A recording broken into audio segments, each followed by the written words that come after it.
but this is the one where I think it could be a little bit wide open. I see both the actresses from Up in the Air as having potential, but they may cancel each other out. As you say, Penelope Cruz seems to be a favorite come Oscar time. Maggie Gyllenhaal. I mean, Monique. I'll still say Monique is probably the favorite, but she's the favorite, I think. This sure. is the one I wouldn't put the house on. I don't feel really certain about this category for any of the nominees. All right. Best Animated Feature Film. Well, since one of them is also nominated for Best Picture, this is a foregone conclusion. And it's the only one that's really worthy of winning. Yeah. I mean, some great animated films, don't get me wrong, but you can't compare Coraline with Up. Right. No, absolutely. But I will say, well, I should say the nominees were Coraline, The Fantastic Mr. Fox, which is a wonderful film. Which is wonderful, wonderful Princess film. and the Frog, The Secret of Kells, and Up. I'm going to say this, though, about the category. I am a little bit disappointed that The Princess and the Frog got a nomination spot over, and this is going to sound odd, but Cloudy with a Chance of Meatballs. Cloudy with a Chance of Meatballs, I thought it turned out to be a much better film than what many of us were expecting it to be.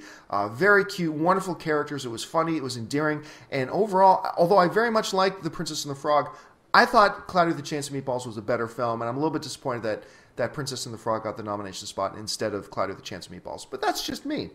But hey, it's great to see 2D animation, classic hand-drawn cells back up. Oh, it is. It is. And Disney has recommitted themselves now to that. So yeah, which I think is great, because I think now that they have Pixar, who's no one can out Pixar, they can say, hey, we can do what we do best. So yes. Yeah. Let's move on to the other big award from the night, which is going to be Best Director. Yeah. Nominated are, of course, James Cameron for Avatar, Catherine Bigelow, his ex-wife, for The Hurt Locker, Quentin Tarantino for Inglourious Bastards, Precious, and of course Jason Reitman for Up in the Air. I was a little bit surprised to see Jason Reitman got the nomination for Best Really, because the nominees were the same for the Directors Guild and were the same for the Golden Globes. So yes, I assumed that they would be identical for the Oscars. I figured that this was just one of those, everybody put down the same five. Yeah. But now, James Cameron won the Golden Globe for Best right. Director. Catherine Bigelow won Best Director at the Directors Guild. And that's the better indicator. Yes, I agree. I think it is. And you know what? I think... Well, no, historically it is. It's only been wrong 6 times since 1948. Really? Look at you pulling out the statistics. But it's a good statistic. But the funny thing is, you know what? I'm not going to count out Quentin Tarantino. No, they like him, and he hasn't given his just due, so yeah, you never know. Yeah, now I'm going to confess, I'm not a huge fan of Inglourious Bastards. But, I mean, you just can't... When you look at the buzz and what people are saying, what the industry people are saying, there's a lot of love for Inglourious Bastards. Well, it won the SAG Award, which, of course, you know, is the biggest contingent of Academy voters. Right. So for winning that is sometimes a good indicator. But I would put my money, if I'm going to put my Nate Silver hat on Catherine Bigelow, just because she won the Directors Guild Award. Well, let's take a look. Lastly, we'll skip over a lot of them. Well, visual effects is a foregone conclusion. Avatar is going to win Best Visual Effects, as well it should. Yes, if it does, then there's like something seriously wrong with people. I mean, hey, District 9 is a worthy nominee, and Star Trek is a worthy nominee. Absolutely, there's not to take away from that. But if you look about what visual effects is really supposed to be about, and you look at what has advanced the industry forward, you know, probably 2 decades in one film. It's Avatar. So if Avatar is going to win anything, I think it should be on its technical merits, which are great, which is what the whole experience is about. So, well, let's look at the 2 screenplay nominees, and we'll wrap this up. For Best Adapted Screenplay, which is, of course, screenplay written based on other source material, District 9, An Education, In the Loop, Precious, and Up in the Air.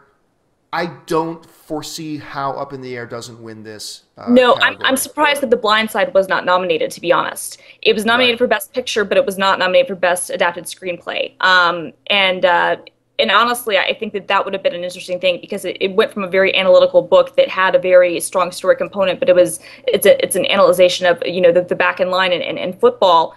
Michael Lewis, who wrote Moneyball, wrote it. That would have been interesting. But no, I think that Up in the Air is that's what it's probably going to win. That's probably going to be its sole award, I would think. But I agree with you. I think that's probably... And we're moving into Best Original Screenplay, A Serious Man, which, you know what? The general moving-going public does not know this film. No, but I know. People who have seen it love it. It is a remarkable film. The Messenger, another one that nobody has seen, that was just remarkable direction, You have to acting. get Weinstein's back in a studio that has money so they can run Oscar campaigns. Yes. like, where's Warren Cohen when you need him? Like, Inglourious Bastards is nominated, which has a good shot. The Hurt Locker has a very legitimate shot. And Up, I believe, has a very legitimate shot. Yeah. This is a wide open category. This is the one that you can probably throw a dice at and pick a number and have an equal shot of winning. Yeah. Right. Well, getting back to Best Picture, I've been very public about this. I think Up was the Best Picture of the year. Agreed. Completely. I'm gonna acknowledge that it probably won't. So if you're gonna take Up out, personally, I give the award to Up in the Air. Avatar. Wonderful, fun film. Absolutely. But it's just, for me, it's just weak in too many areas to actually be considered Best Picture. No, I would say Best Movie Going Experience. All right, yeah. I think that's good. If I were to say Best Picture, I'm with you. I would choose Up. Realistically, I don't think it will win. I'm just happy to see another film nominated since 1991, when Beauty and the Beast was nominated for Best Picture. I think that The Hurt Locker and Inglourious Basterds, I think, are probably the two that have the best opportunity just from prior awards and what those say about who wins the Oscars. I don't know. All right. Well, we're going to wrap this up. That's our reaction for this. Folks, make sure you jump into the comments section below. Hey, if you haven't registered. What you think. What's that? I said, tell us what you think. Get in the comments. Yes, we need the comments. We want to talk to you, argue. Let's talk about movies. We love it. If you have not registered yet for an account here on AMCentertainment.com, it is the simplest thing. Just click create an account. It's very quick. It's very easy. And then you can create your profile and you can leave comments. We want your comments. We want your feedback. We want your interaction. Anyway, that'll wrap it up. Facebook. Yes. Find us on Facebook, our Facebook page, AMC Theaters. Find our fan page on Facebook. And I'm probably missing a million things else. But we're going to wrap that up for now. Thanks for joining us. And until next time, we'll see you later.